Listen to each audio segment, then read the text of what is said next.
ヘルスシステム Breakable objects already have health, and now the player does too. Health is a value that goes up or down, but instead of a single bar that be going, now there can be several of what I'm calling cells, but in a circle because it looks neat. Health still works the same. Each cell will drain after the one before it goes empty, counterclockwise. Just that, when left alone, a non-empty cell will fill back up until it's full. Once all cells are empty, you break, shatter, go splat. There's also special behaviors for certain objects. When their health reaches critically low, crates appear cracked and break with the lightest touch. Barrels leak oil and self-immolate if provoked. Advanced maneuvers.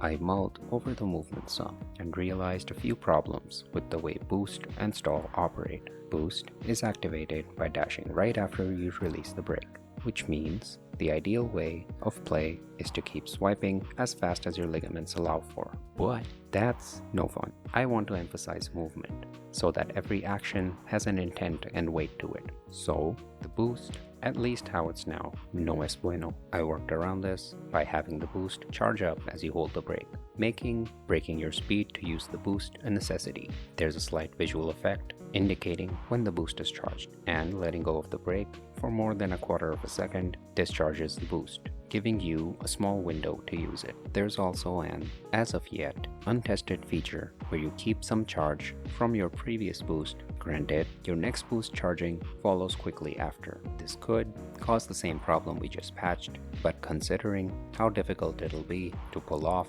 I'll label it a feature and call it a day. Back with stall, I faced the opposite problem. While testing how long it takes for you to stop moving after you intend to stop in movement by holding the brake, I found it takes 4 to 5 seconds when you're moving at top speed. That's too slow, so I made the brake much harder, and now you stop in 1 second. This makes it so even if you pull off a brake just before you run into something, the drop in speed is so sharp that there's barely a difference whether you use stall at all, since you'd come to a halt either which way, and the force applied to the target of your belligerence would too be much the same, making the whole ordeal not only harder to pull off, but often giving worse results than would be without. And so, to restore the efficacy of this maneuver, the force experienced by the victim scales instead to your speed at the time of braking, meaning regardless of how slow you are when colliding, so long as you hit within the quarter second that stall is active for, post-braking, you exert a large force, now with the shockwave. As a bonus, stall and boost,